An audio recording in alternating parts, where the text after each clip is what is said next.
मैं भी चौकीदार, मैं भी चौकीदार। एक लड़का सुबह उठा, अंगड़ाई लेते हुए बोला मैं भी चौकीदार। माँ ने एक थप्पड़ मारा, बोले काय का चौकीदार, बहू रात भर से गायब है।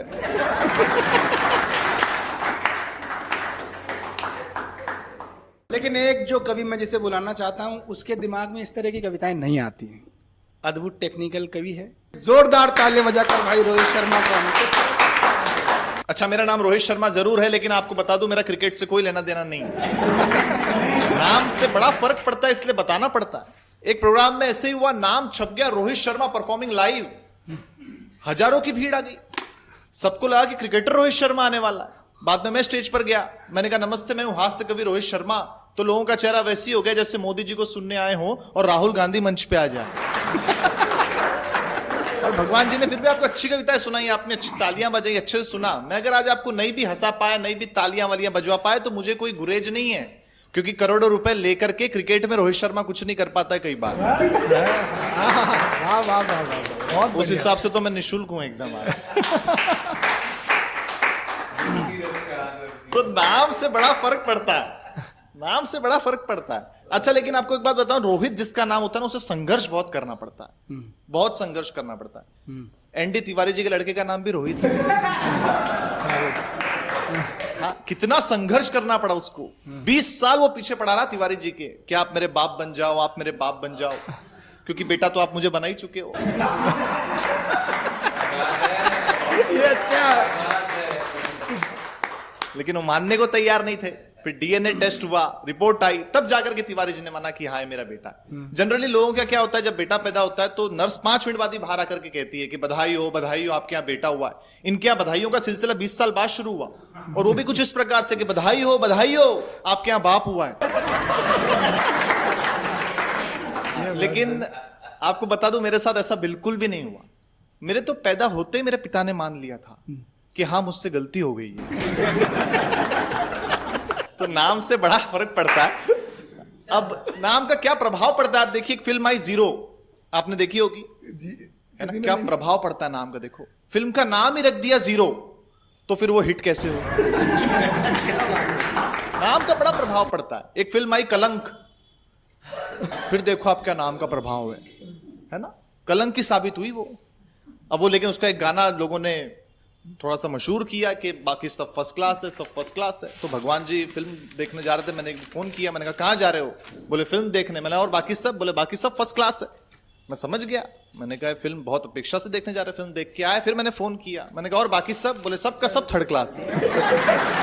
तो नाम से बड़ा प्रभाव पड़ता है। और राजनीति की बात ये कर रहे थे, देखिए राजनीति पर मैं ज्यादा बात करता नहीं हूं, तो हास्य कभी राजनीति मेरा विषय नहीं। लेकिन अद्भुत चुनाव इस बार का हुआ।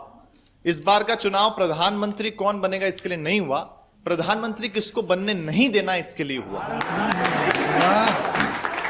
लेकिन फिर भी वो बनी गए। तो अभी अद्भुत चुनाव हुआ इस बार का। प्रधानमंत्री जी, लेकिन सारे लोग प्रधानमंत्री बनने को मर रहे थे, और हमारे प्रधानमंत्री अपने आप को प्रधानमंत्री नहीं कह रहे। वो कह रहे मैं चौकीदार हूं, मैं चौकीदार हूं। व्यंग देखना आप, मैंने विश्व में पहला एक ऐसा चौकीदार देखा है जो Z+ सिक्योरिटी में रहता है। क्या बात है। हाँ, तो चौकीदार हूं। अच्छा, अब उन्होंने चौकीदार किया तो भक्तों ने भी कह दिया मैं भी चौकीदार, मैं भी चौकीदार। एक लड़का सुबह उठा, अंगड़ाई लेते हुए बोला मैं भी चौकीदार। माँ ने एक थप्पड़ मारा, बोले काय का चौकीदार, बहू रात भर से गायब है। राजनीति आपको आनंद देती है, आनंद का विषय है ना। अभी चुनाव के दरमियान फिल्म आई मोदी जी पर, कांग्रेस वालों ने हंगामा कर दिया, रिलीज नहीं होने दिया। मैंने पूछा क्यों नहीं रिलीज होने दे रहे हो, बोले क्योंकि इससे चुनाव में भाजपा को बहुत फायदा होगा। मैंने कहा आप भी राहुल गांधी को बना लो, बोले नहीं। मैंने पूछा क्यों, बोले उससे भी भाजपा को ही फायदा होगा। बहुत सारी रैलियां हुई, मोदी जी ने भी रैली की चुनाव के दरमियान, राहुल जी ने भी रैली की। दोनों के भाषण देने में अंतर था। मोदी जी का भाषण सुनकर हम बीजेपी को वोट देने के लिए प्रेरित हुए, और राहुल जी का भाषण सुनकर हम बीजेपी को वोट देने के लिए मजबूर हुए। दोनों के भाषण देने में अंतर था। अभी चुनाव का रिजल्ट आया तो अद्भुत ही रिजल्ट आया। मतलब आप देखो, अमेठी में तो क्या गजब का रिजल्ट आया। अमेठी के लोगों ने तो बरसों पुराना बबूल का पेड़ उखाड़कर तुलसी लगाई। हाँ, तो अद्भुत रिजल्ट आया। राहुल जी ने घोषित कर दिया कि अब वो अध्यक्ष नहीं रहेंगे, नया अध्यक्ष ढूंढा जाए जो गांधी परिवार से ना हो। मैंने कांग्रेस के हेड ऑफिस में फोन किया, मैंने कहा मैं आपकी पार्टी का अध्यक्ष बनना चाहता हूं। तो ऑपरेटर ने मुझे चिल्लाया, उसने कहा क्या आप बेवकूफ हैं? मैंने पूछा क्या ये अनिवार्य है? तो राजनीति अपने मन से एक कविता सुन लीजिए व्यंग की कि एक हमारे मित्र पेंटर राम प्यारे परसों हमारे घर पधारे, बोले रोहित यार 500 रुपए चाहिए उधार। मैंने कहा प्यारे पेंटर, अभी चुनाव में पोस्टर रंगने का भरा था तुमने टेंडर। मैंने कहा प्यारे पेंटर, अभी चुनाव में पोस्टर रंगने का भरा था तुमने टेंडर, उसमें तो पैसे मिले होंगे कई हजार, फिर क्यों चाहिए 500 रुपए उधार? वो बोला हाँ टेंडर तो भरा था, पोस्टर और बैनर भी बनाया था, उसके लिए सारा पैसा घर से ही लगाया था, पर मेरी तो किस्मत ही मारी है, मैंने जिस पार्टी के लिए काम किया वो चुनाव में बुरी तरह हारी।